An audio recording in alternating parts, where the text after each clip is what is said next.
খেলার মতন জিনিস। হৃদয় করতে যাবে।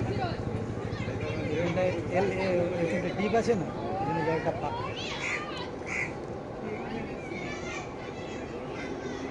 না এটা একটু টার্নিং টাইপের তো, ওইটাতে সোজা এসে ওই দিকটা ধাক্কা মারবে। এটা অনেকটা ঘেরে নিচ্ছে না, ওই জন্য এই ঘেরে নিয়ে দিকটা। আসবে। এদেরটা আসতে দেরি হবে।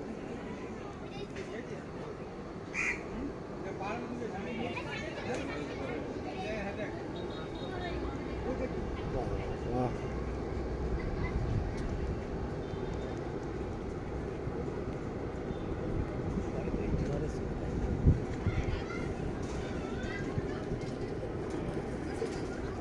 টাওয়ারটা ঘেরে নিলাম, আর একটু আছে।